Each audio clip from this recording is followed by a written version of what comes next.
देश की ताकत तीनों है महान, जवान, किसान और जनता महान। भारत नेपाल सीमा पर 4 चीनी नागरिक गिरफ्तार, पाकिस्तान कनेक्शन की जांच तेज। ऑपरेशन सिंदूर के बाद बढ़ी सुरक्षा ने रोका संभावित खतरा। भारत में अवैध रूप से घुस रहे थे 4 चीनी नागरिक, रक्सौल के पास एसएसबी ने दबोचा। रक्सौल पूर्वी चंपारण बिहारी।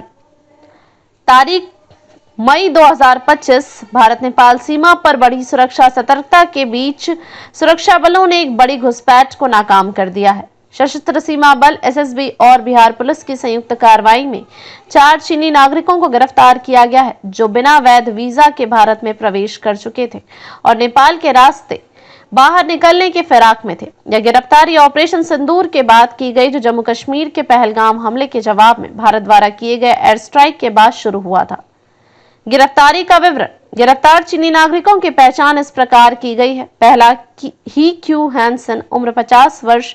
दूसरा हुआंग लिमिन, उम्र 43 वर्ष। तीसरा लिंग युंगाई, उम्र 38 वर्ष। चौथा डेन विजोन, उम्र 41 वर्ष। चारों के पास चीनी पासपोर्ट पाए गए हैं, जो हुनान प्रांत से जारी हुए थे, लेकिन किसी के पास भी भारत में प्रवेश का वैध वीजा नहीं था। ये सभी संदिग्ध रूप से नेपाल की सीमा की ओर बढ़ रहे थे जब इन्हें रक्सौल के पास रोका गया। बरामदगी में क्या क्या मिला? पासपोर्ट चीन से जारी, मोबाइल फोन, स्मार्ट घड़ियां, नकदी, लगभग 8000 युआन चीन की मुद्रा। कुछ संदिग्ध डिजिटल डिवाइसेस की भी जांच चल रही है। क्या है पाकिस्तान कनेक्शन? सुरक्षा एजेंसियों की आशंका है कि चीनी नागरिकों का पाकिस्तान से संभावित संबंध हो सकता है। प्रारंभिक पूछताछ में कुछ ऐसी गतिविधियां और संपर्कों की जानकारी मिली है जो भारत की सुरक्षा के लिए गंभीर खतरा हो सकते हैं। इस दिशा में राष्ट्रीय सुरक्षा एजेंसियों रॉ, आईबीएनआईए को जांच सौंप दी गई है।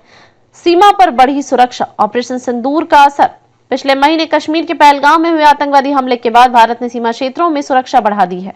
ऑपरेशन सिंदूर के तहत भारत ने आतंकी ठिकानों पर एयर स्ट्राइक की थी, जिसके बाद भारत नेपाल सीमा पर चौकसी दोगुनी कर दी गई है। पूर्वी चंपारण के एसपी स्वर्ण प्रभात ने बताया कि चारों व्यक्ति बिना वीजा के भारत में प्रवेश कर रहे थे। समय रहते इनकी गिरफ्तारी से एक बड़ी साजिश को टाल दिया गया है। हम एफआईआर दर्ज कर चुके हैं और आगे की जांच जारी है। क्यों है ये घटना अहम? यह केवल एक अवैध घुसपैठ नहीं है, बल्कि इसमें अंतर्राष्ट्रीय स्तर का सुरक्षा जोखिम शामिल हो सकता है। चीन और पाकिस्तान की संभावित मिलीभगत से भारत और आंतरिक सुरक्षा को खतरा हो सकता है।